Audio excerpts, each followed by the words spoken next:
tudo bem? Graças ao Senhor por Salut, ça va? mais uma semana do Nous Alimento remercions Diário. le Seigneur pour une nouvelle semaine de la nourriture quotidienne. Novo Le dia, titre de ce livre, dando c'est graças a Deus, Résurrection, muito un nouveau jour, un importante hoje nouveau mesmo nessa commencement. Nous manhã. rendons grâce au Seigneur, c'est un titre qui est très Experiência da ressurreição do encourageant. Senhor, Aujourd'hui même, vous novo pouvez começo, avoir uma nova l'expérience de la résurrection du Seigneur, un nouveau début, viver da ressurreição un nouveau é mais commencement. difícil que a On peut segunda vez que s'attacher, seja.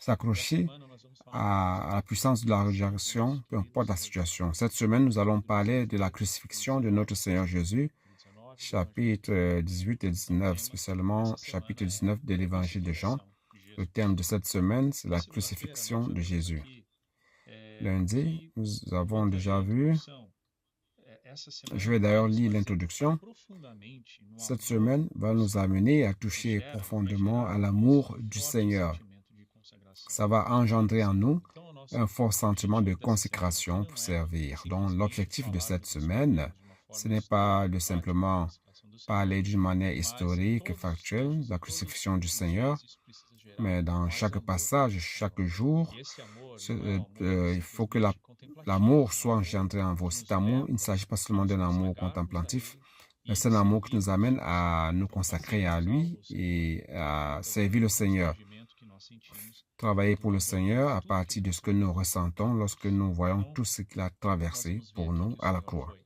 julgado, o Senhor foi condenado. Donc nous Ele allons é voir o que le Seigneur a Cordeiro été passado, jugé, como nós condamné. dissemos segunda-feira Il est passada, l'agneau Jesus pascal. Cordeiro. O Donc Cordeiro lundi Pascal sem commence defeito, esse é o título. en montrant Jésus Então, nós comme vamos ver que l'agneau ele é o pascal nosso sans défaut, Cordeiro c'est le Pascal. titre. Ele foi Nous allons voir qu'il est notre por agneau pascal. Il a été judeus, analysé pelos fariseus, pelos saduceus, par por tous, Pilatos, par les nós Juifs, vamos les falar pharisiens, les nesse pouco Sadducéens, mais Pilate. nesse Donc cenário l'objectif de la semaine do Senhor sera Jesus, un peu plus sur ce scénario du jugement et e de la condamnation de Jésus do lado dele par les Juifs et saiu par sangue e Pilate. água. A gente vai ver um pouquinho melhor isso. Et de son côté, sorti de l'eau et du sang, nous allons voir Uma un peu ênfase plus de cela. muito Dans le grande christianisme, on met l'accent santíssimo très fort sangue, sur le sang. Il est vrai, le sang est très important. mas também Sans cela, nous ne serions pas ici. Mais aussi du côté du Seigneur, lorsque le soldat lui a percé le côté, de l'eau est aussi sortie. C'est quoi? Cela représente quoi? Nous allons voir cela durant cette semaine. Il y a une parenthèse ici, afin que nous nous rappelions toujours de la résurrection, nouveau jour, nouveau commencement dans notre vie d'Église, montrant le travail que le Seigneur fait parmi nous à travers les adolescents, les missions à l'extérieur, l'Afrique spécialement, l'œuvre du Seigneur qui avance, le Seigneur qui a restauré les offrandes parmi nous, l'amour, et tout cela c'est par rapport à l'attachement à la parole. Donc c'est mentionné ici. Et suivant dans le chapitre 18 que nous allons voir, on va voir le chapitre 18 et 19, on voit que c'était l'époque de la Pâque du Seigneur, un vendredi lorsqu'il a été fait prisonnier. Je vous recommande de lire le chapitre 18 et 19 pour mieux comprendre et gagner plus de richesse de ce passage que nous allons commenter. Mais s'il est dit que le Seigneur a été examiné comme cela devait être dans l'Ancien Testament, il fallait examiner l'animal à sacrifier pour voir s'il était sans défaut ou non et apte pour être sacrifié à la place de celui qui offre. Notre Seigneur, comme l'agneau, a été examiné. Comme je vous ai dit au début, plusieurs personnes l'ont examiné. Et on n'a trouvé aucun défaut en lui, que ce soit de la part des sacrificateurs ou de Pilate. Ils n'ont trouvé aucun défaut en lui. Donc, il a été jugé par la loi humaine aussi, représentée par Pilate, et aucun défaut n'a été trouvé en lui. Il est clair, la religion aussi n'a rien trouvé en lui qui puisse le condamner. Mais les Juifs mettaient la pression, car ils considèrent Jésus était là comme le roi du royaume des cieux. Et ils avaient peur de leurs bénéfices, de leurs avantages qu'ils avaient à travers le pouvoir des Romains, et ils ont insisté à ce que le Seigneur soit crucifié. Lundi parle d'un passage de la conversation que Jésus a eu avec Pilate aussi, et ce qui s'est passé. Donc, je vais résumer. Le Seigneur a été fait prisonnier, Judas a trahi le Seigneur, il a été arrêté par un grand nombre de soldats au-delà des gardes et des souverains sacrificateurs qui sont venus prendre le Seigneur et amener vers le souverain sacrificateur Anne, qui n'a rien trouvé de mal en lui. Caïphe aussi n'a trouvé aucun défaut en lui et on l'a remis à Pilate, qui était le gouverneur de la région et qui représentait l'Empire romain, gouvernement humain. Donc, dans cette conversation avec Pilate, ici nous voyons ce passage. Pilate a demandé à Jésus, « Es-tu le roi des Juifs ?» Le Seigneur répondit, « Est-ce de toi-même que tu dis cela ou d'autres te l'ont dit de moi ?» C'est dans Jean 18, 33 à 38. Il a répondu, « Moi, suis-je juif? Ta nation et les principaux sacrificateurs t'ont livré à moi. Qu'as-tu fait ?» Et Pilate a demandé au Seigneur. Le Seigneur a répondu, « Mon royaume n'est pas de ce monde. » Donc le Seigneur n'était pas préoccupé par la politique ou les choses du monde. Si mon royaume était du monde, mes serviteurs auraient combattu pour moi afin que je ne fusse pas livré aux Juifs. Il est clair que si le Seigneur appelait les anges ou ses ministres, il y aurait des myriades et des myriades d'anges qui viendraient et ne permettraient pas que cela se fasse. Mais c'était le plan de Dieu par amour à toi et à moi que cela est arrivé. Il dit, mais maintenant mon royaume n'est pas d'ici-bas. Pilate lui dit, tu es donc roi? Jésus répondit, tu le dis, je suis roi. Je suis né et je suis venu dans le monde pour rendre témoignage à la vérité. Quiconque est de la vérité, écoute ma voix. Pilate lui dit, qu'est-ce que la vérité? Après avoir dit cela, il sortit de nouveau pour aller vers les Juifs et il leur dit, je ne trouve aucun crime en lui. Donc, Pilate n'a rien trouvé. Bon, malgré tout, vous connaissez l'histoire fameuse. Pilate, dans une dernière tentative, pensant qu'ils allaient avoir une certaine considération envers le Seigneur, a donné l'option au peuple de choisir et qui a malheureusement choisi Barabbas, un gangster. Ou Jésus, ils ont choisi que Barabbas, le criminel, soit relâché. Et ils ont crié, crucifie, crucifie, crucifie. Ils ont le Seigneur. Donc, ils ont crucifié le Seigneur. Cela montre comment le gouvernement humain, le jugement humain est corrompu et n'est pas de confiance. Selon le droit romain, on ne pouvait pas tuer, on ne pouvait pas condamner quelqu'un sans qu'il ait commis un crime. Donc vous voyez comment le jugement humain n'est pas droit. C'est cela que notre espérance n'est pas dans ce monde. Notre espérance est dans le royaume à venir, le royaume de notre Seigneur Jésus, qui sera, selon la Bible, un royaume de justice et de paix. Dieu, qui est le véritable, sera le juste juge et Christ, l'exécuteur de son jugement. Rendons grâce au Seigneur, car c'est une leçon très importante que nous devons apprendre. Donc, dans le contexte de la crucifixion, nous avons l'histoire de Pierre. Un passage qui est très important, qui est relaté mardi, que nous connaissons aussi. Je pense qu'il y a une grande lumière que nous pouvons recevoir de ce passage. Donc, qu'est-ce qui s'est passé? Pedro se pensait capable. Le titre, c'est « L'homme naturel n'est pas fiable ». Vous pensez que vous êtes fiable? C'est une question que vous devez vous poser. Chaque jour, nous devons aller devant le Seigneur et dire « Seigneur, je n'y arrive pas, je ne suis pas capable. En moi, il n'y a aucune force, aucune capacité de te servir, de t'aimer, de te chercher, d'accomplir ta parole. Mais je veux dépendre de la vie de Christ qui est en moi, de ta parole, de ta force, de ton esprit. » Mais Pierre était encore quelqu'un de très superficiel. Vous vous rappelez que lorsque les gardes sont allés arrêter Jésus, Pierre a tiré son épée, il a coupé l'oreille de Malchon, qui est un serviteur du souverain sacrificateur, un parent du souverain sacrificateur. Dans un autre évangile, le Seigneur a touché l'oreille, il a donc guéri cette oreille. Le Seigneur a fait l'appel, il a dit, Pierre, ne fais pas cela. C'est très grave, je suis venu pour cela, ne veux-tu pas que je sois crucifié?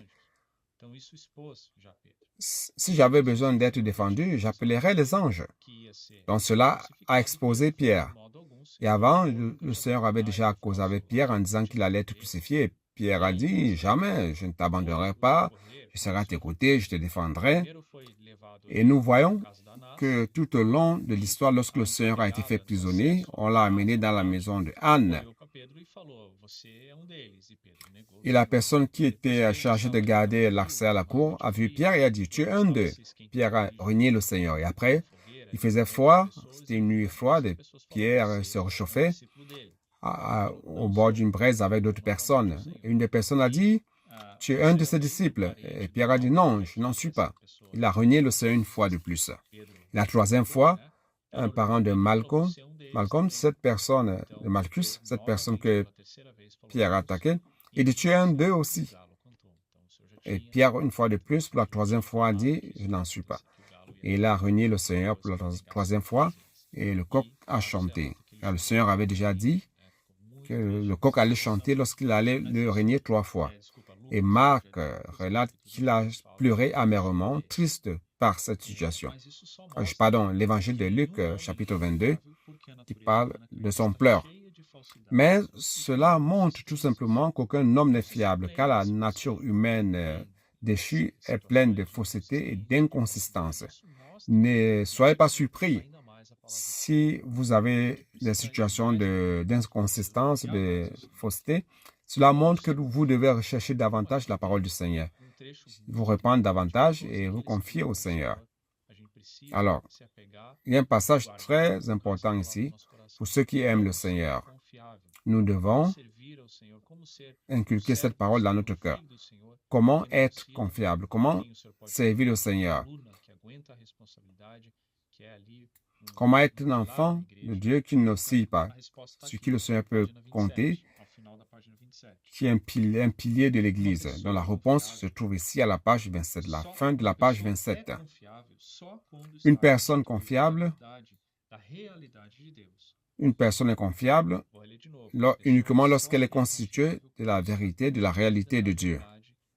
Alors, je vais lire de nouveau. Une personne est confiable ou fiable tout simplement lorsqu'elle est constituée de la réalité, de la vérité de Dieu. Alors, comment être constitué? Ici, il parle de l'exemple des adolescents qui font la transcription, l'immersion dans la parole, inculquant la parole, donc l'immersion à tout temps, respirant, aimant la parole. La vérité sera constituée et peu à peu, nous allons devenir fiables ou confiables.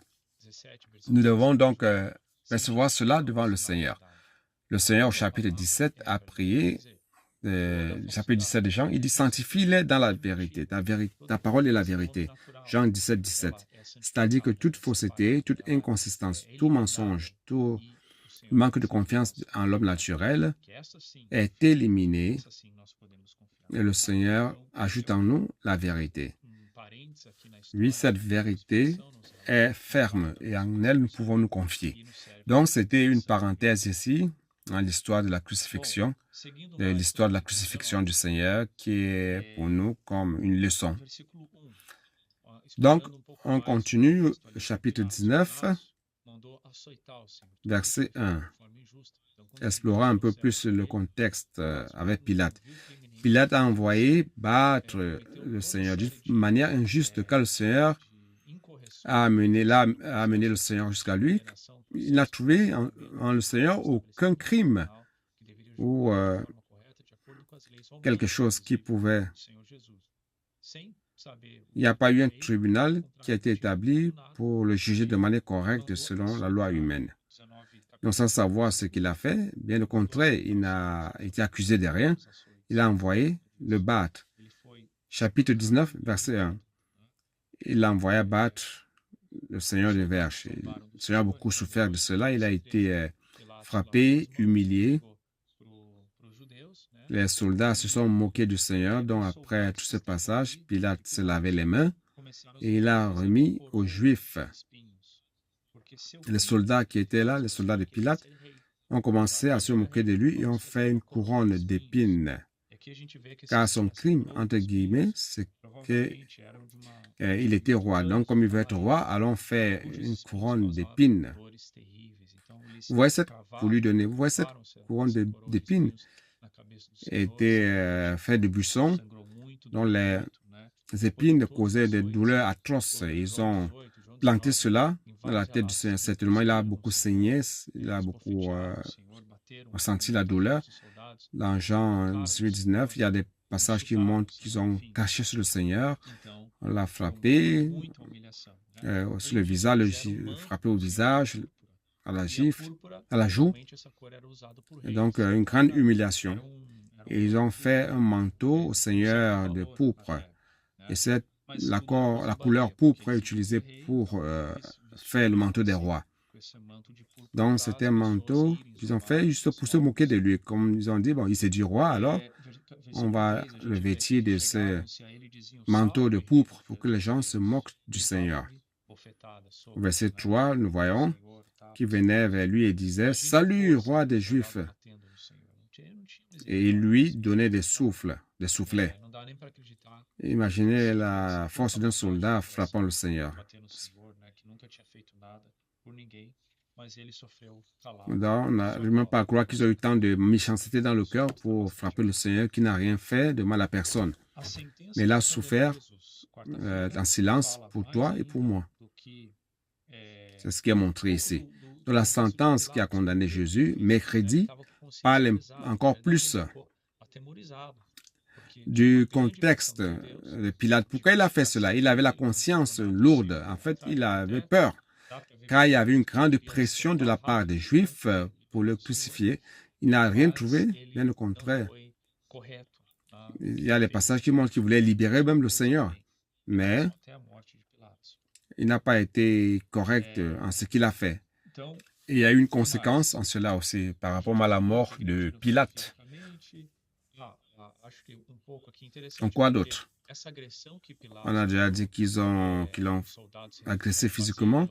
Ouais, il y a un passage qui est intéressant ici. En fait, quand Pilate a permis aux soldats, envoyé les soldats de frapper le Seigneur, peut-être c'était pour qu'ils aient un peu compassion de lui, que les Juifs aient une compassion de lui en disant, bon, il a déjà souffert, on va le laisser partir. Mais non, ça ne s'est pas passé comme cela.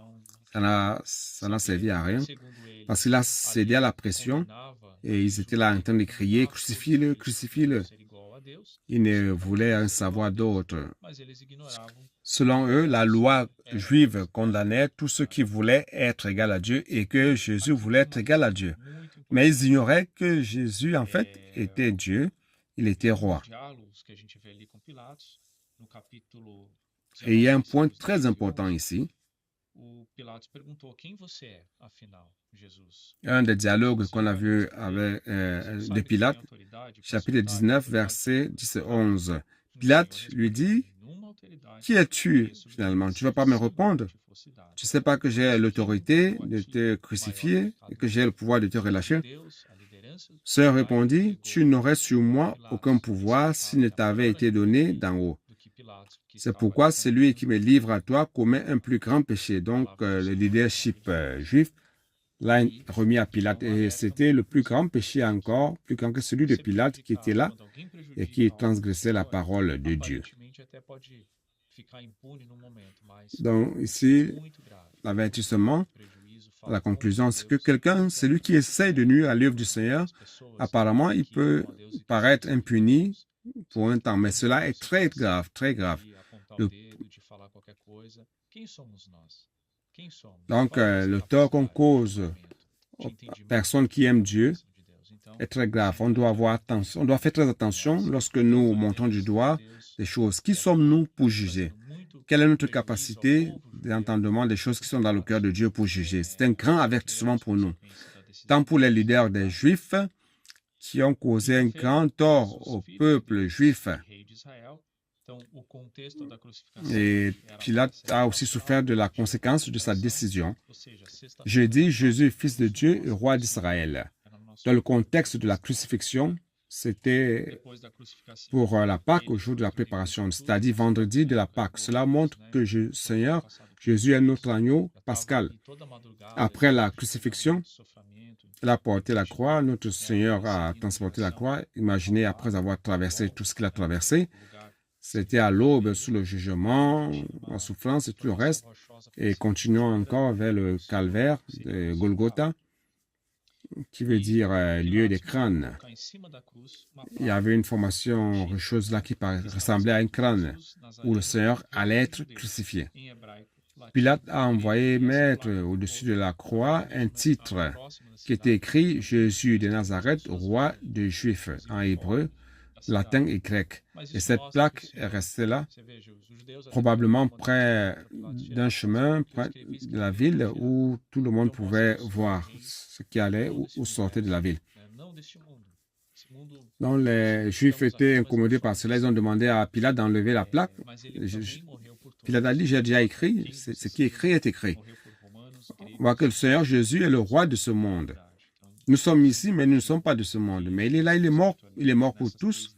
Peu importe qui tu sois, il est mort pour les Romains, les Grecs, les Juifs et pour toute l'humanité. Et cela c'est d'une très grande signification, ce qui a été écrit là dans les trois langues.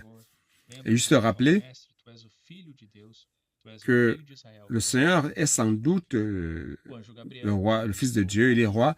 Nathanaël a reconnu le Seigneur. Rappelez-vous quand il a dit, tu es maître, tu es le Fils de Dieu, le roi d'Israël. Jean 1, 49. L'ange Gabriel, lorsqu'il a visité Gabriel, a aussi dit que le Seigneur sera appelé Fils du Très-Haut. L'Éternel lui donnera le trône de David, son père, et il régnera pour toujours. Son royaume n'aura pas de fin. C'est dans Luc 1, 31 à 33. Donc réellement, notre Seigneur est le Fils de Dieu et roi. Donc il est très important que cela soit clair pour nous. Vendredi, suivre de près, suivre Jésus de près.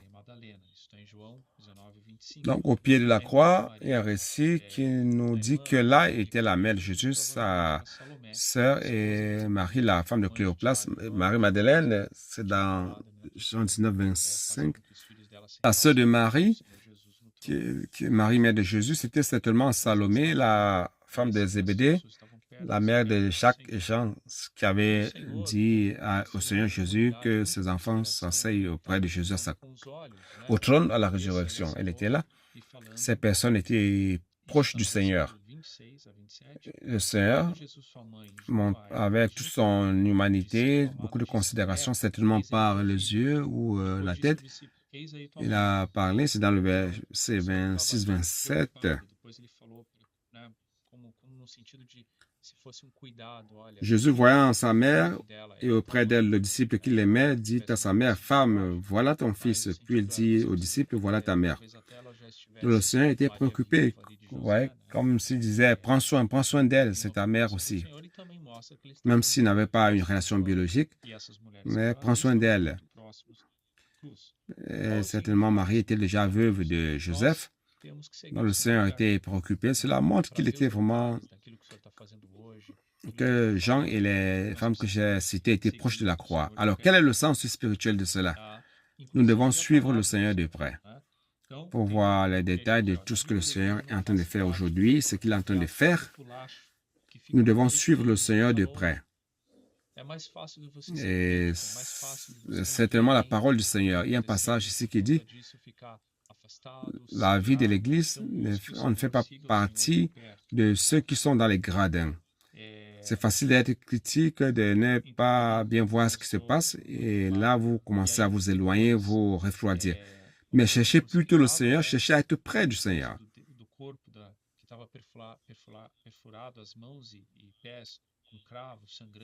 Donc là, il l'a montré de manière claire. Et après, le Seigneur a été crucifié. Tout le poids du corps, sa main qui était percée, ses pieds, le sang, tout le poids qui retombait, son poumon qui était étreint, lui donnait une sensation d'asphyxie. Cela devait être très difficile pour le Seigneur. Et toute cette souffrance physique représente la souffrance du Seigneur comme homme. Il a souffert comme homme. Mais samedi, nous voyons qu'il existe aussi une autre souffrance plus grande que cela, que la souffrance physique. Quelle était la souffrance du Seigneur? Le fait de perdre la présence du Père. Donc, il a été crucifié à 9 heures du matin jusqu'à 12 heures. Selon quand la Bible parle de la troisième heure qui, aujourd'hui, correspond à 9 heures du matin, où il a été crucifié. Donc, jusqu'à 12 heures, il a été jugé. C'est comme s'il a été jugé par les hommes. Le jugement des hommes. Il a souffert aux mains des hommes. La souffrance physique. De 12 heures à 15 heures, on peut dire il a commencé à être jugé par Dieu. Le ciel s'est obscurci. Il a perdu la présence vers la fin de la crucifixion avant la mort. Il a perdu la présence de Dieu. C'est pour cela que dans Matthieu 27, 47, il crie « Élie, Élie, lama sabachthani », ce qui veut dire « Mon Dieu, pourquoi m'as-tu abandonné ?» Donc, le Seigneur qui a vécu toute sa vie dans la présence du Père, aimant Dieu, Père de sa présence, était une souffrance terrible. Imaginez le vide qu'il a dû ressentir, l'angoisse, la tristesse la plus importante de sa vie. Mais Dieu devait faire cela, car en ce moment-là, Dieu était en train de juger tous nos péchés sur la personne du Seigneur Jésus. Les péchés passés, présents, futurs étaient tout lancés sur Jésus. Donc, c'était très douloureux. C'est pour cela qu'Ésaïe 53 dit que le Seigneur a été broyé pour nos transgressions. Il dit que ses os se sont disjoints. Donc, tout ce qu'il sentait, c'est comme s'il y avait un feu à l'intérieur de son cœur qui brûlait et qui causait certainement une grande angoisse. Donc, tout cela, c'était pour nous, parce qu'il voulait que nous continuions ce qu'il a commencé à travers l'Église, afin que le royaume soit rétabli. Et à la fin de ces 6 heures de crucifixion, de 9 heures jusqu'à 15 heures, 9 heures à la croix, le Seigneur a incliné la tête et il a expiré. Il a dit, tout est accompli. Donc, et avec cette mort, puisque c'était à la veille de la Pâque, les Juifs voulaient l'enlever très vite de la croix, car c'était une mort qui pouvait contaminer la terre, selon eux. C'était une mort selon Deutéronome 21. Tout ce qui était cloué à la croix était maudit de Dieu. Donc, c'est la pire mort qu'il pouvait y avoir, au-delà de la souffrance physique et spirituelle aussi. Donc, c'était aussi considéré comme une malédiction. Donc, les Juifs voulaient enlever le Seigneur de la croix. Ils ont demandé la permission à Pilate. Pilate leur en a accordé et ils voulaient briser les jambes de tous ceux qui étaient crucifiés. Pourquoi briser les jambes? Parce que lorsqu'on brise les jambes, tout le poids du corps retombe et vous êtes suffoqué, asphyxié rapidement. Donc, c'était une mort plus rapide à cause de cela. Mais au moment de briser, ici, on commence déjà à parler de dimanche, au moment de briser les pieds du Seigneur, ils ont constaté qu'il était déjà mort. Un soldat a percé le côté du Seigneur où il est sorti du sang et de l'eau. Le sang pour la rémission des péchés. L'eau, c'est la vie, montrant que le Seigneur est l'Esprit qui donne la vie. En lui, nous avons la vie éternelle, nous avons la vie de résurrection, une vie qui nous soutient tous les jours, au-delà du sang. Il est très important que nous accordions de la valeur à cela. Ici, il est dit que nous avons été rachetés par le sang, mais aussi de la vie divine qui est dans l'Esprit et qui coule aujourd'hui en nous. Et cette vie doit couler vers d'autres personnes aussi. C'est venu jusqu'à nous, elle continue à venir jusqu'à nous, mais elle doit aussi atteindre d'autres personnes à travers le puis-je prier pour vous, le viens et voir, et plusieurs formes que nous avons pour amener cette vie aux personnes. Donc, je vais terminer en lisant ici. Nous avons survolé rapidement, mais j'espère que tout ce que le Seigneur nous a transmis, l'amour que le Seigneur a pour vous, pour l'Église, nous avons été rachetés par un prix très élevé, afin que nous ayons une vie différente aujourd'hui, une vie de consécration, d'amour inconditionnel à notre Seigneur Jésus. Nous devons nous rendre compte qu'il est notre roi. Nous sommes ses sujets, on peut dire cela, donc le serviteur de ce roi, le fils de ce roi. Je vais lire ce dernier passage du dimanche. Christ est venu pour être roi, et il a été crucifié pour être roi. Nous l'avons intronisé comme roi, il est roi de notre vie. Donc, on dit cela, le Seigneur, tu es le roi de ma vie. Il règne sur l'Église, il régnera sur le monde entier. Il sera la tête de toutes choses, sur celles qui sont dans le ciel que sur la terre. Dieu va faire en sorte que Christ soit chef sur toutes choses, car par son sacrifice de valeur éternelle, tout est devenu possible. Nous sommes ici comme son extension et nous devons faire prospérer la volonté de Dieu. Nous n'avons plus de temps pour vivre par nous-mêmes, ni avoir des ambitions pour une œuvre ou un intérêt personnel. Nous devons nous remettre totalement au Seigneur. Je conclus cette journée en remerciant ta participation et que ce soit ta prière durant cette semaine aussi. Que Dieu vous bénisse.